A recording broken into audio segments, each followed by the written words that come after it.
So, hey there, this is Coach Bill with Meditate School of Mindfulness, and thank you for joining me on this module that is really going to help connect us to the miracle of mindfulness and what that means. So, take a few moments and get comfortable and relax in your space, and let's go on this journey together of discovery, discovering the miracle of mindfulness and how we can use this in our lives for ourselves and with the people that we work with in different ways. So, as we begin this session, we need to make sure we are present. So, if you would, wherever you are, however you're sitting, whatever's going on, just take a moment. Maybe close your eyes and tell yourself that you are here and set the intention to be present. Breathing into your breath, feeling the way your body's sitting, letting go of all the busyness and all the stuff that's needing to be done. And for the next few minutes, just open yourself up to receive this information with an open heart and an open mind, and just set your intention to be present, to truly listen deeply. And when you're ready, let's begin. Open your eyes and let's move forward in this session. So, we teach meditation and mindfulness from this perspective of this is your practice. It's important to remember that whether you're working with others or using this practice for yourself, see it as your practice. You shouldn't see it as something that needs to follow this rule book. We should see it as an essential discipline of our life, to be present in our life, to live our life with intention, to have a beginner's mind, and to live each day as if it's a day worth living, because it is. So, when we start teaching mindfulness and how it truly is an essential discipline, one of the tools that we use to teach people to be present and study mindfulness and and to work in mindfulness is meditation. Mindfulness and meditation go together, but meditation is the tool to help us be more mindful. There is mindful meditation, but meditation isn't the sum of it all. Perhaps we can define the practice as trying to live a life in meditation, but it truly is a life of mindfulness. So we have to get over the roadblocks that come into this practice. When I start talking about meditation with a group of people, and they didn't choose to be there, maybe I'm working with a class of students or working with a business group or whatever, somebody's invited me to come speak. As soon as I say the word meditation, all of a sudden you can almost see this veil go over some people's faces that has this this bias that's already built within them. They have their idea of what it is. It's new agey or it's hippie-ish or it's woo-woo or whatever it is. So there's this bias. So when we talk about meditation, we have to see that there are these myths that come into play. And here's 7 of them. First one is people think it's difficult. And it's not difficult. The concept of it isn't difficult. The difficulty comes into the simplicity of it. It's so simple that we try to overcomplicate it. And as we look at the way it's been taught and how different teachers teach it from different perspectives, and some of them come up with this list of rules on how you should meditate, right? You should sit like a lotus flower on the floor, perfectly still and not move. Don't cough. Don't do anything. Don't scratch. That makes it difficult. But meditation in and of itself is a simple practice. You can do it anytime, anywhere, as long as you're not operating a heavy machine or driving down the road or something. But you can sit in meditation at your desk, on the couch, sitting on the floor, lying in bed, um, walking in nature, walking on the beach. You can meditate as you're walking. You can do an awe walk. You can do a mindful meditation as you walk.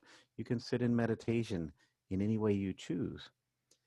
The people who come up with these rule lists that say you're not doing it right if you don't do all these things, well, they're stuck in their own ego space. The truth is, you can meditate whenever and however you choose. It's up to you. When I teach a meditation class, yes, I tell people to sit upright, sit up straight if they choose. But some people have to lean because they're not comfortable sitting upright. If some people want to sit on the floor, great, do it. But there are a lot of people that don't want to sit on the floor because it's uncomfortable. It's all about you. It's your practice. If I teach a class and somebody comes in and they want to stand on their head in the corner, that's okay. Just do it as long as you're going to be present and meditate. Maybe that works for them. I don't know. I'm not going to judge them. I'm just going to say, welcome, and I'm here for you. The second thing I always encounter is that people think that the practice of meditation is about telling the mind to stop thinking. Can we ever stop thinking? Do we ever want to stop thinking? There's only one time in this life that we will stop completely thinking, and we won't be around to remember it. Our mind is always going to be thinking. It's not about making your mind stop thinking. It's about putting order to those thoughts. It's about learning to disconnect from the overthinking mind and not think that every thought defines us, not thinking we have to take action on every thought or get involved in every thought. Look, the mind is an amazing thing. It's filled with so many memories and experiences that we tend to forget. It's got all this inspiration and dreams and hopes and fantasies. The mind can do so much. It is as vast as the universe, if not more vast, because it can think about the future and it can remember the past. And it's ever expanding. And that's a beautiful thing. But we want to practice what we're doing in meditation is befriending the mind and seeing it. I see that thought that doesn't matter right now, and I can let it go. The truth is, what we are doing in our practice is recognizing that we can never think of two thoughts at the same exact time. Now, we can jump from thought to thought very quickly, and that's what makes us great multitaskers, if that's even a thing. But the truth is, we can only focus on one thing at a time. So, meditation is about building that muscle of focus, about turning the mind and choosing what we want to focus on. The mind is this amazing muscle. And what we want to do is keep, the truth is, it's either training itself or we're training it. It's always in training mode. So it goes back to the foundation of what we teach is what you practice grows stronger. What you practice grows stronger. And you're going to hear about that a couple times as we go through this session today. So as you're going through the day, caught up in the busyness of the day, and you're filled with anxiety and worry and doubts and fears, well, that's what you're practicing, and that gets bigger and it grows stronger. But if you start to practice presence, start practicing a bit of gratitude or kindness or compassion, then that gets bigger. It's apparent when you see people moving through their life. People's nature isn't to be one way or another. It's how they've trained themselves to be. It's what they've studied. It's what they've been exposed to. Perhaps their parents or their teachers or whoever it is led them in this direction, and they keep practicing that. What you practice grows stronger, and the beauty of the mind is it can be changed. Step 3 is it takes years of practice to receive a benefit. That's not always, that's not really true. Although the longer you practice it, the more benefits you find. But I can teach a meditation class, and the people who experience it leave feeling calmer than they were when they walked in. So isn't that a benefit? And the more you practice it, the more benefits you get. But it doesn't take years to do it. Generally, I tell people when they first start meditation is set a goal to start practicing it for 30 days and try to practice it every day for 30 days. And you don't have to make it this big woo-wah deal. You don't have to go to a meditation studio. You don't have to do all these things to make it happen. You can meditate for 10 minutes, 15, 20, 30, 45 minutes, whatever works for you in that day. But try to make it happen. And in that 30 days, don't judge yourself if you miss a day. Just pick it up the next day. But as you're practicing over 30 days, let's just say with skipping a few days here and there and being too busy to stay in that, if you practice 21 out of those 30 days, that's 21 times that you practice presence, and you'll see a difference. You'll find a benefit.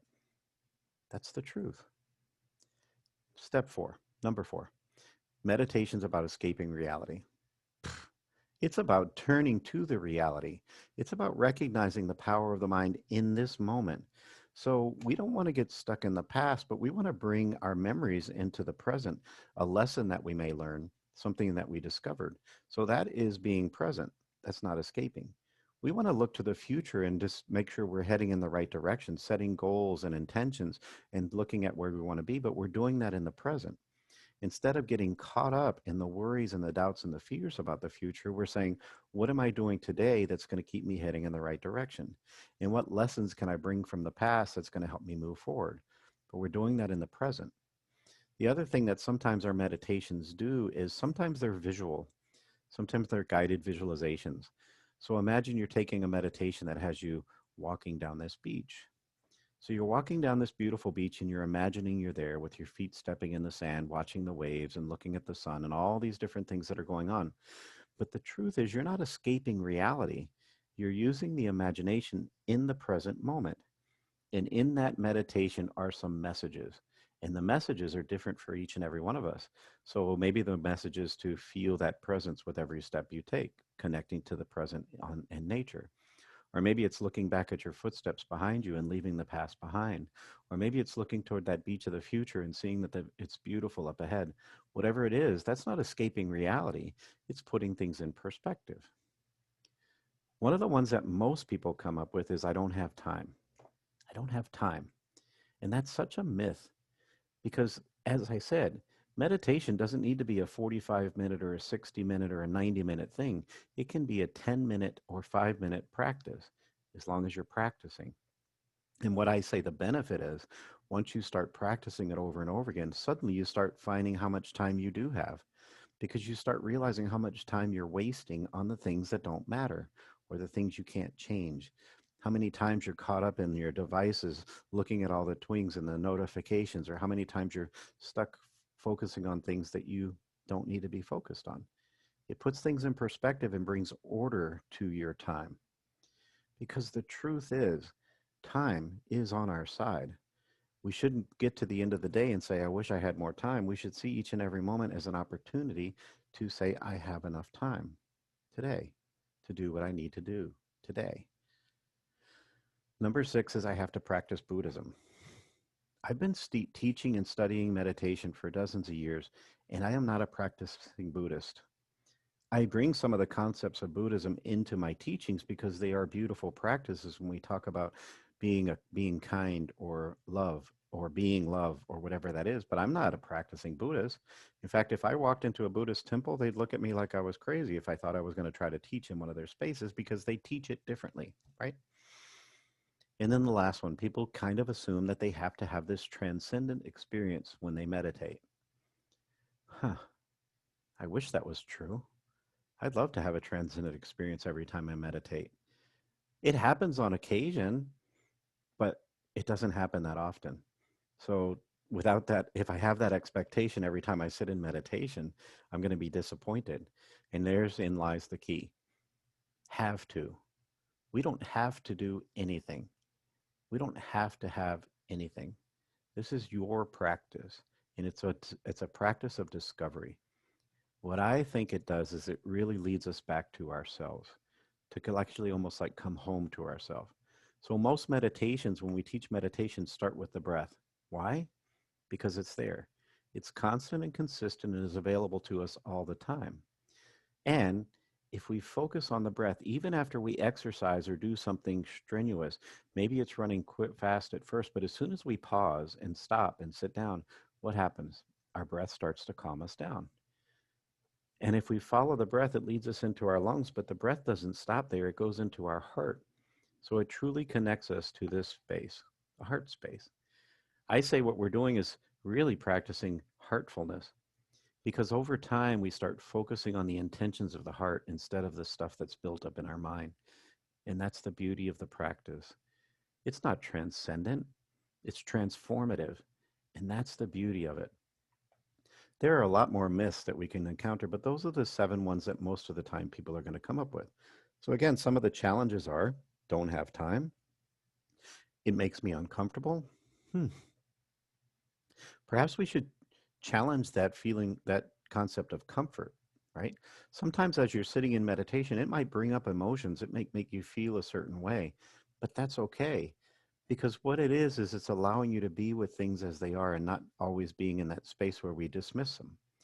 When we talk about the fact that we are emotional beings and we should embrace our emotions, not getting caught up on them and not being defined with them, but seeing that they're there for a reason. The third one is, I can't turn off my mind. We discussed that. too many distractions. Hey, look, there are distractions, but we can practice meditation beyond the distractions. The distractions are still there, and we'll talk about that in a bit. What's the point? Hmm. You don't see the point? Well, once you start practicing, you'll start to see the point. I just can't do it. Well, that's somebody telling themselves that they can't do something. Anybody can do it. If I can do it, anyone can. That's the truth. And it's all mumbo jumbo. The mumbo jumbo one comes, it says, can come out as like woo woo, but that's just how people perceive it because they've seen meditation teachers who might be floating through the room wearing all these robes or putting sage all over the space or doing different things to clear the space. And all that stuff is great. But the practice itself is so simple. You don't need all that stuff to meditate. It can add to the experience. If you're holding crystals in your hand, perhaps that makes you feel a certain way. If you're listening to singing bowls, perhaps that makes you feel a certain way. If there's chanting or incense burning, that might make you feel a certain way. But meditation doesn't need that stuff.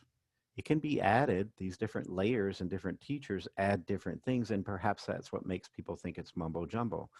But you know what? When I teach meditation, I show up just as I am now. I'm wearing usually a polo shirt or some button-down shirt and slacks or shorts. I don't wear sandals. I don't wear robes. I don't carry incense. I don't do anything except teach meditation. If you want to add that other stuff, that's perfectly fine. But you don't need the mumbo jumbo. You don't need the woo-woo. It's simple.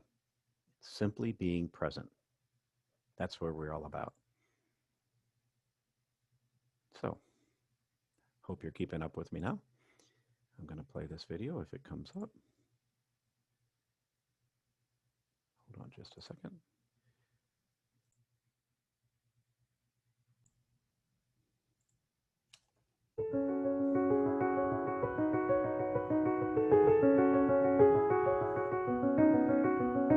So what is mindfulness and what does it mean to you? Mindfulness is a shift in the way that you pay attention, but through that subtle shift, your entire world can transform from the inside out.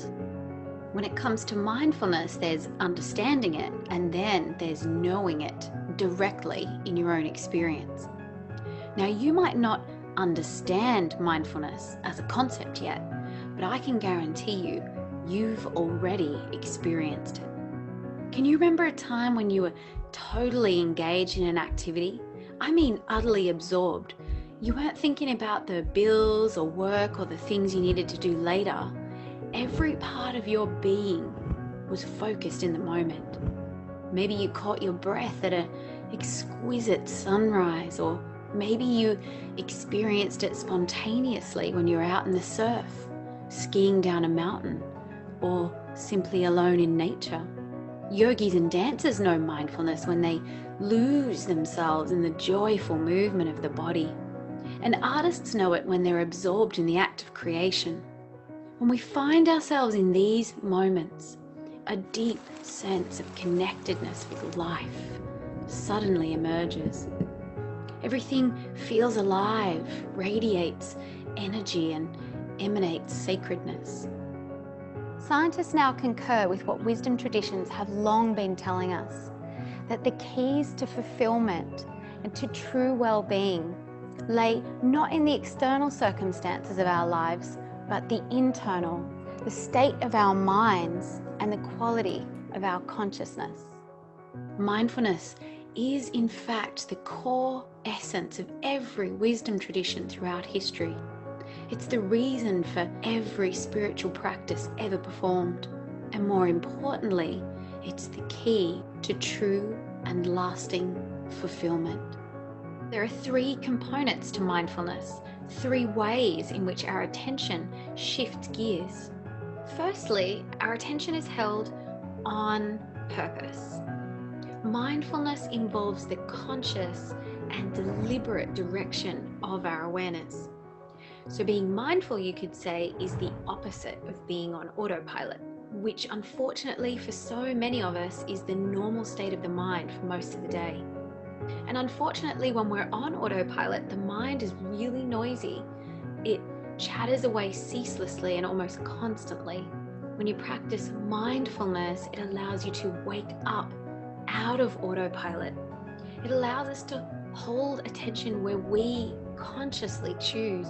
The second component of mindfulness is that we are immersed in the present moment. If we leave our mind to its own devices, it habitually wanders away from the present moment. It constantly gets caught up in replaying the past and projecting into the future. In other words, we're very rarely fully present in the moments of our lives. Mindful attention, however, is completely engaged in present moment experience, the here and the now. And thirdly, when practicing mindfulness, our attention is held non-judgmentally. We're aiming not to control or suppress our thoughts in any way.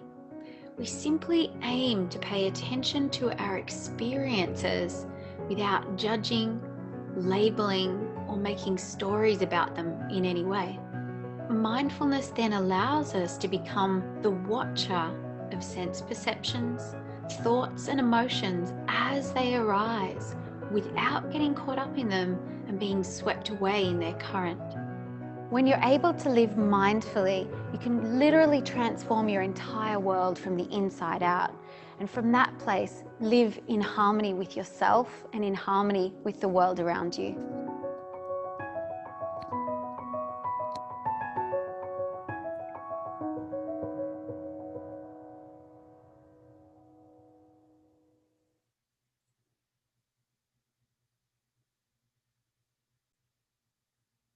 So, in practicing mindfulness, a couple of things that were said there is one of the things that comes up repeatedly to me is this concept of non-judgment.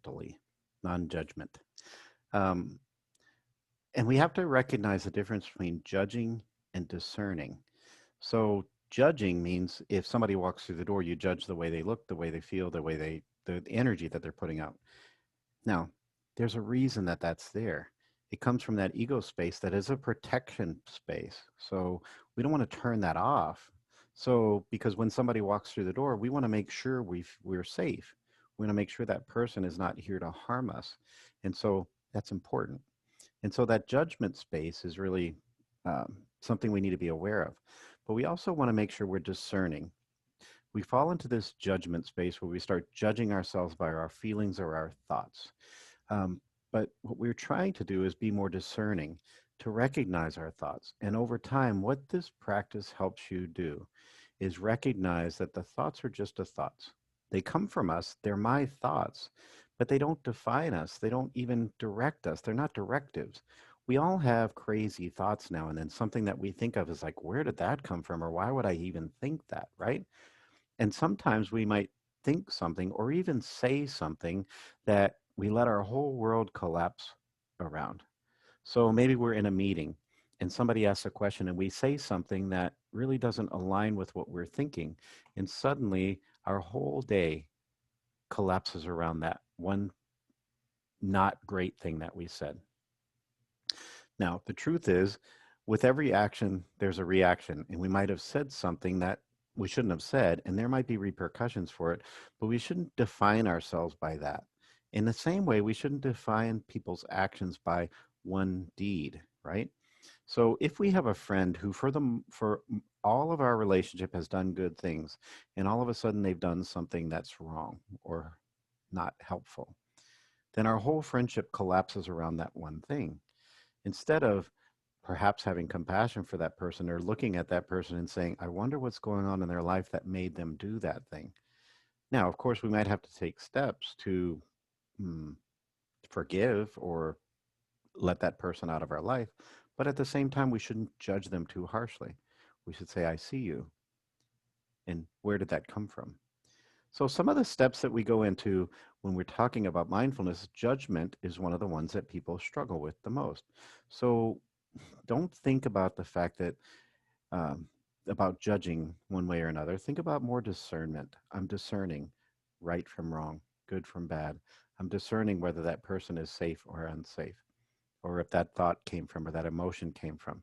We're not dismissing things. We're embracing things as they are and then deciding what we're going to do with it, if anything. With practice over time, we start seeing the things that we can change and seeing the things that we can't. And recognize that we spend a whole lot of times focusing on the things that we can't change instead of paying attention more to the things that we can. If we can't change something, why worry about it? If there's nothing we can do about it, why do I spend all this time focusing on it?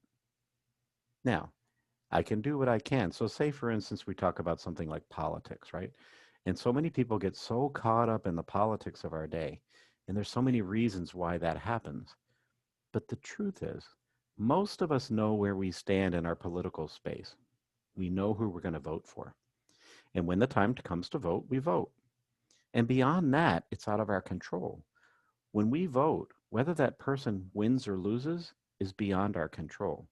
We've made our decision, we've punched that ballot, and it's out of our hands. Now, it's easy to get in that space of worry. Well, what happens if that other person wins? You know what? What happens? Life goes on. We can spend all of our time worrying about it, or we can do all that we can to protect ourselves from what that person's going to do. We can do all that we can to protect the people that we love from the policies and the things that that person who won is going to do. Or we could spend all of our time listening to the talking heads on the news who are telling us, who are reinforcing our beliefs and making us feel more and more anxious and more worried. We have a choice. Once we make our decision, once we do what we can do, then it's out of our hands. It's as simple as that. So, again, we get into that space where we recognize the things we can change and we recognize the things that we can't. And in our mindful space, we know and we can see from a place of wisdom the difference. And we stop wasting our so much time. So some of the steps that we can focus on through practices of mindfulness are things like mindful breathing, concentration through meditation, being aware and present with what we're doing, being aware of our body, recognizing how we carry so much tension in our body. We live a life of tension. A lot of people walk around with their shoulders lifted up towards their ears instead of softly hanging at their sides. Some people walk around with their hands gripped in their fists instead of relaxed, or tightness in their jaw or in the muscles around the eyes. But it's not just the physical tension. We have emotional tension when we carry all this tension that's related to our emotions. We have mental tension when we're so focused on all the busyness of our lives. So we can use this practice to help release that tension, bringing it into awareness, accepting that it's there, and recognizing that we have the tools that we need to help release it. And then there's practices like walking meditation. Walking meditation can be done anytime. It's walking with intention and paying attention to what we choose to pay attention to. So a simple walking meditation could be something as simple as when you leave your house in the morning, most of the time, what are we doing? We're walking from the door to the car. We're not spending a whole lot of times looking around us. We're trying to get to to that car. And then we get in the car and we can move to our destination. But what if we, instead of rushing to our car, we took the time to walk out the door, to look around, to pay attention to what the day has to offer? Maybe there's a fresh flower blooming on a bush. Maybe the sun's shining, or maybe it's cloudy. Maybe there's something singing of birds. Maybe there's some sounds around us. And with every step we take between our front door and the car, we can take a moment, step by step, and be present. Be present with what we see, what we discover. Most of the time, if we walk out of our door and we move to our car, to our vehicle, we'll see everything that's wrong. If there's a piece of trash under a bush, we'll notice that piece of trash. If there's something out of place, we'll see it. We'll see that stuff before we'll see a flower that's blooming, before we hear a bird that is singing. But it's because we're so programmed to see the same thing over and over again. We're not paying attention to the little nuances and differences in the way the shadows are touching the ground. So that's a walking meditation. And one of the great ways we can walk in meditation is to expect something to be different. Look for something that's going to move us in a certain way or bring a bit of awe. in the way the birds are singing to each other, or the way a squirrel is running up the tree, or that insect is crawling across the ground.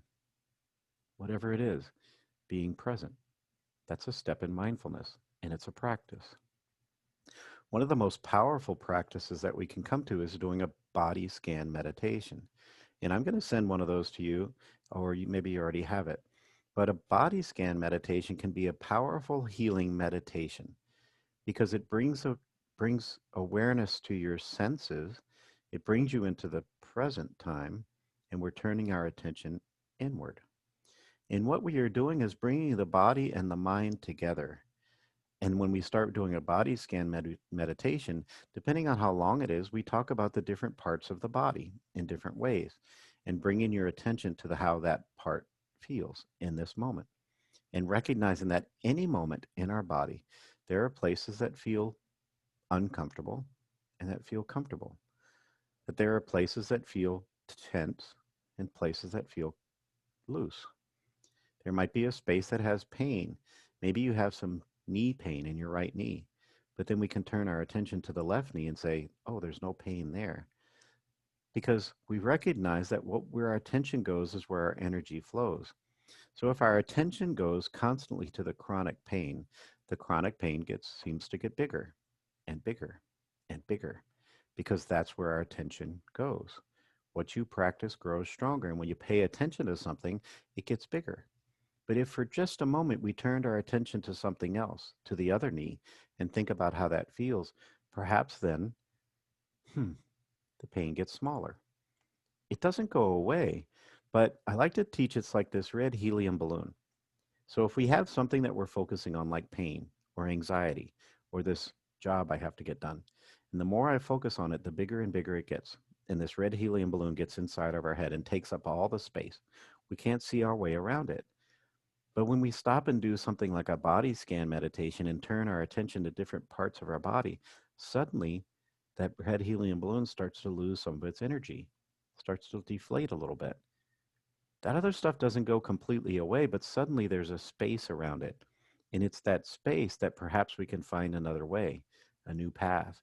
That space where we can start connecting to the innate qualities that we have within ourselves to heal and to discover and to create new opportunities and possibilities. It's almost as if we stop moving through our life with blinders on, those blinders that are only having us looking straight in the front of us. And we open the field of vision so we can see things from a different perspective. And maybe there's a better path over this way, or a new path over this way, or a new practice over here, or something new to discover over there. And suddenly we start seeing the world as it is instead of just how we want it to be in front of us. That's what our practice helps us do, and a body scan can truly help us do that. So, as we continue on, as I said, what you practice grows stronger. And Shauna Shapiro is going to talk about that concept a little bit here.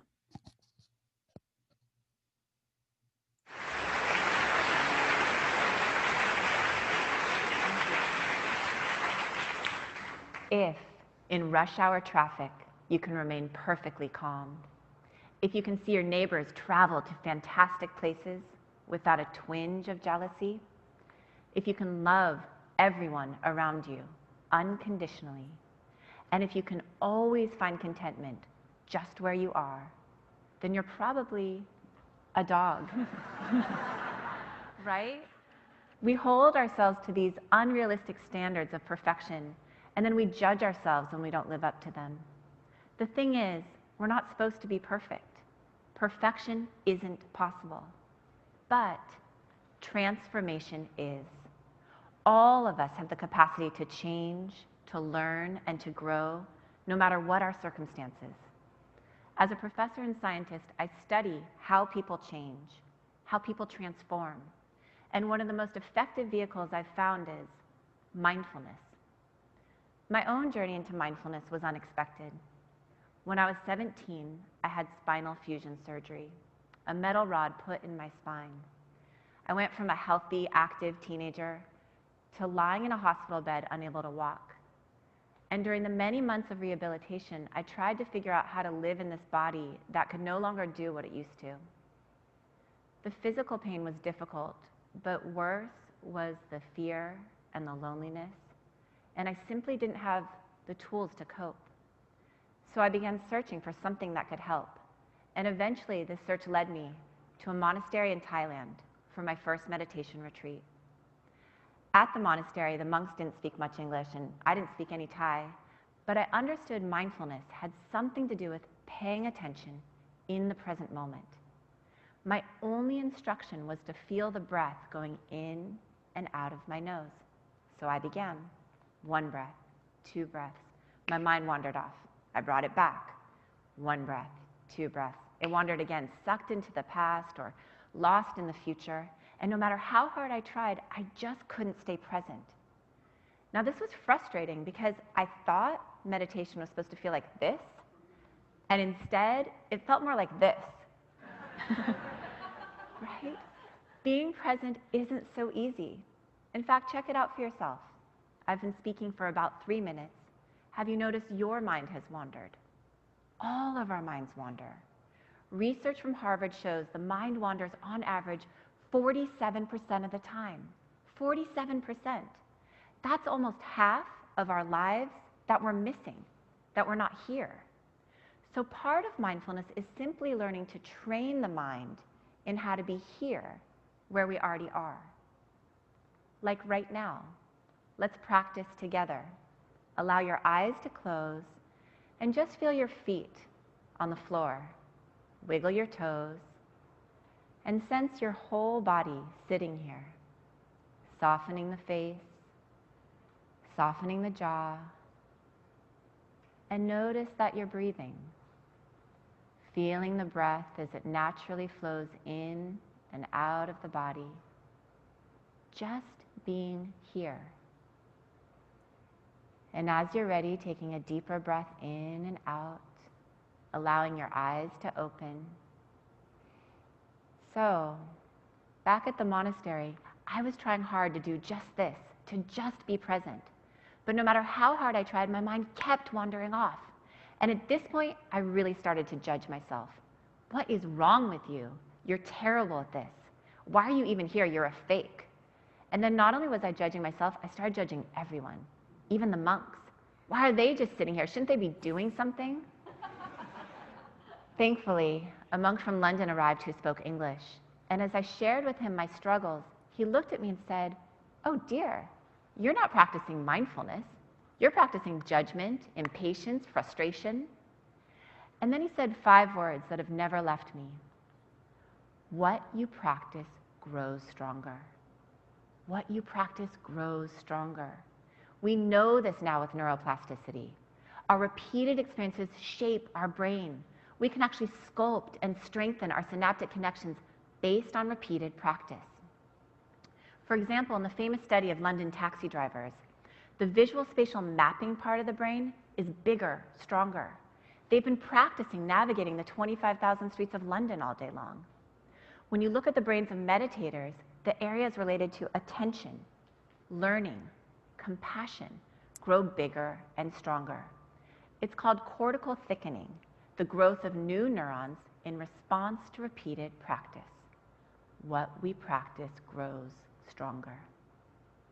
The monk explained to me that if I was meditating with judgment, I was just growing judgment. Meditating with frustration, I'm growing frustration. He helped me understand that mindfulness isn't just about paying attention. It's about how we pay attention, with kindness. He said it's like these loving arms that welcome everything, even the messy, imperfect parts of ourselves. He also pointed out that we're practicing all the time, moment by moment, not just when we're meditating, but in every moment. We're growing something in every moment. So the question really becomes, what do you want to grow? What do you want to practice? When I left Thailand, I wanted to keep practicing mindfulness, and I wanted to understand it scientifically. So I began a PhD program, eventually became a professor, and I've spent the past 20 years investigating the effects of mindfulness across a wide range of populations, including veterans with PTSD, patients with insomnia, women with breast cancer, stressed out college students, high-level business executives, and over, the data showed two key things. First, mindfulness works. It's good for you. It strengthens our immune functioning, it decreases stress, decreases cortisol, helps us sleep better. When we published our first research back in '98, there were only a handful of studies. Now there are thousands of studies showing the beneficial effects of mindfulness. It's good for us. The second thing we learned was quite unexpected. Almost all the people we were working with, regardless of their age, their gender, their background, were talking about the same thing. This underlying sense of, I'm not good enough, I'm not okay, I'm not living this life right. This tremendous self-judgment and shame. And we all know what they were talking about because shame is universal. All of us feel it. And worse, we have this mistaken belief that if we shame ourselves, if we beat ourselves up, we'll somehow improve. And yet, shame doesn't work. Shame never works. It can't work. Literally, physiologically, it can't work because when we feel shame, the centers of the brain that have to do with growth and learning shut down.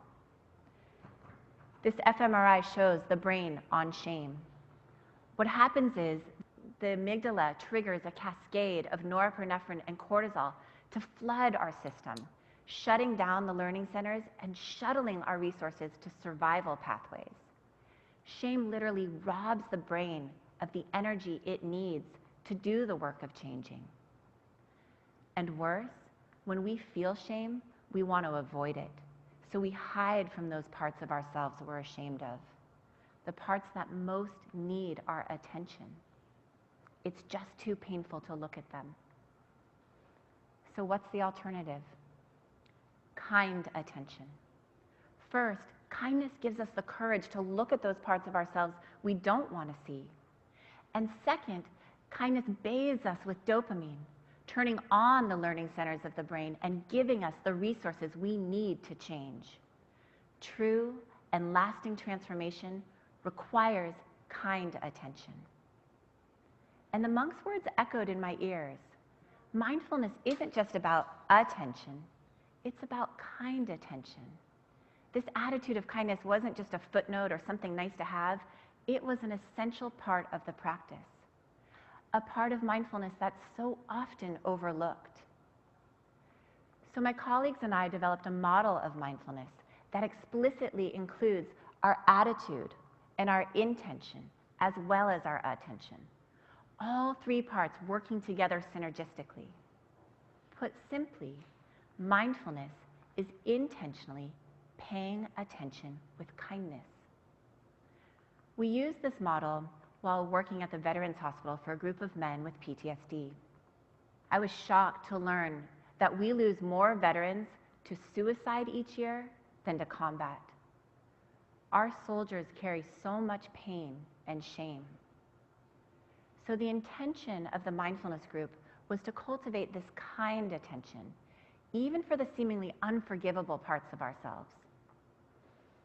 There was one man in the group who never said a word, never looked up. 2 months passed, he seemed unreachable. And then one day he raised his hand and he said, I don't want to get better. What I saw in the war, what I did, I don't deserve to get better. He then looked down at the floor and proceeded to tell us in great detail what he had seen and what he had done. And I can still feel the horror of what he shared and how his shame filled the room.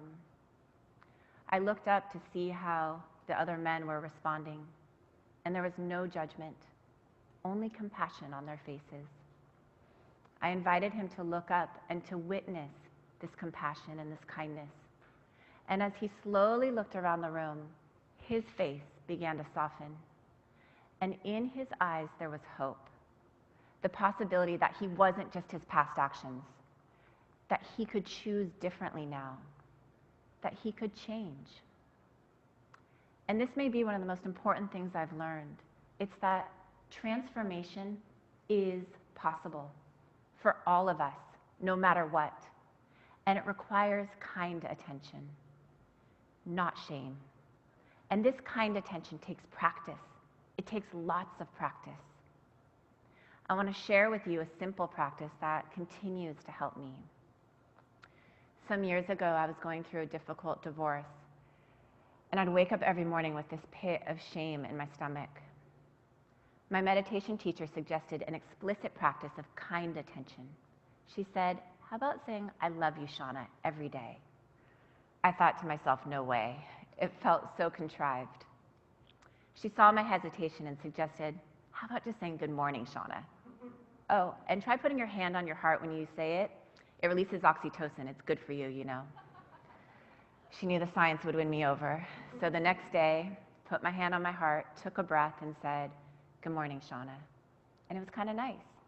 I continued to practice, and a month later when I saw her, I admitted how helpful it had been. "Wonderful, you've graduated," she said. "Now, the advanced practice. Good morning, I love you, Shauna." So the next day, put my hand on my heart, anchored myself, and said, "Good morning, I love you, Shauna." I felt nothing, except maybe a little ridiculous, but definitely not love. But I kept practicing because, as we know, what we practice grows stronger.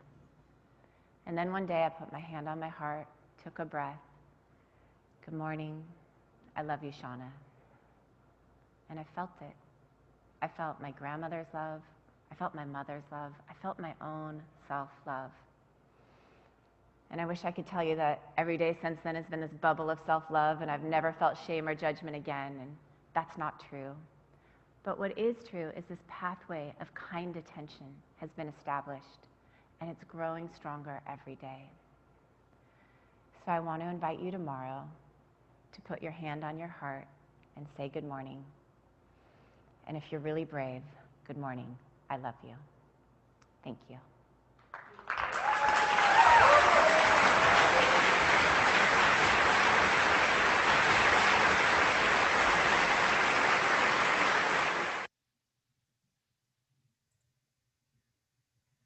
So as we look at this practice and figure out what can we do with it, how do we make it more ours? Again, keep this one thing in mind. What you practice grows stronger. And every day we should focus on what we're practicing. Perhaps the first thing we should do in the morning is say, what am I practicing today? And listen to what we're telling ourselves. So many times, instead of focusing on and setting an intention for the day, we wake up in the morning, we pick up our devices, or we turn on the TV, or we start thinking about our to-do list. And suddenly we're in that autopilot mode where we're going through life, we're going through our day in following the same old path. Instead, recognize the opportunity that you have as soon as you open your eyes to feel the presence of your breath. Feel the way your body feels, and then ask yourself, what am I practicing today? At that very moment, you have an opportunity to choose. What am I practicing today? Am I going to practice kindness? Am I going to practice being grateful? Am I going to practice patience? Am I going to practice whatever? In that moment, you're setting the foundation for the rest of your day. Instead of picking up your device and trying to determine what the thing on your phone is telling you to do, you listen to what your heart is telling you to do. That's what our practice is all about, is getting back to that heart space. My belief, the way I focus on it, and the way I move forward is to say, each and every one of us were born with this light inside of us, this authenticity, this place inside that tells us which direction we should go. So this light, I believe, is the light that helped guide us to this place where we learn to crawl. We learn to stand up and walk. We learn to speak. We reach out and become friends with others. We develop relationships and love, and we start to grow. And so that light is shining brightly. But as we start moving through our life, people start putting their stuff on you. They start teaching you their beliefs, this rule list, and all these things that say who you should be. So that light gets covered up by stuff. And we reach a certain age where we start putting our own stuff on top of that stuff, and that light gets covered up even more and more. And sometimes we lose direction. We lose our focus on what we are truly all about. We start trying to fit in with this, in this square box when we really are this round peg. Meditation can help us start to peel back those layers. I say every time we sit in meditation, we're peeling back all this stuff. I was there. I was in that space of just following the routine and living a life of how people thought I should live it. But at some point, this light went off. This light started to show me there's a better way. And I had to practice a different path. And every time I sit in meditation, I'm peeling back the layers. It's like peeling back an onion. And people ask me if I'm there yet. And I say no. And I hope I don't ever get to the center because it's such a beautiful journey to start discovering that light inside. So if there's one thing you take away from this lesson today, is every day ask yourself, what am I practicing today? What am I practicing today? You could meditate on it. If you want to practice gratitude, then you can meditate and think about the things that you're grateful for that day. A gratitude practice is a beautiful thing to continue to move forward and shift that mindset from negativity to positivity, from focusing on what's missing in your life to focusing on all that you have. What you practice grows stronger. And when you start focusing on the abundance of your life, suddenly your life is abundant. When you start focusing on all the love that you have in your life, suddenly you realize you are a being of love. When you start focusing on the fact that your intentions are already within you, love is already there, gratitude is already there, compassion, hope, forgiveness, kindness, all these beautiful things that we practice are already there. We just haven't been nurturing those seeds of intention, and that's what we do in our practice. So, however you choose to move forward, I invite you to practice meditation. We live in a time of infinite connection where we can pick up a device and we can find apps that have meditations on them. You can go online and discover different meditations. You can go on YouTube and find thousands of these practices. Whatever works for you. In my practice, this is what we do. And I apologize, the light has changed in the room because it's getting dark outside. So, anyway, uh, I teach meditation. I coach meditation. I guide people to the practice of meditation. And if you choose to continue to study further, I invite you to visit our website at www.meditateyou.me. We have plenty of different programs. We have a 15-week immersion program that truly immerses you in the practice, step by step, bringing order to the practice, immersing you in it. We have a practice I call equanimity training. And equanimity is this concept that we become comfortable with who we are. We become connected to who we are. And that doesn't mean we're stuck. That doesn't mean we're finished. It just means we become so comfortable in who we are, in that place of acceptance and awareness, that we're like a boulder in the middle of a stream. And the whole world moves around us like that water. And we stand in our truth. And we get into that space where we get to choose who we let into our space. We don't let people push our buttons so much. We don't take things so personally or find offense in the words that they say. We see them for who they are.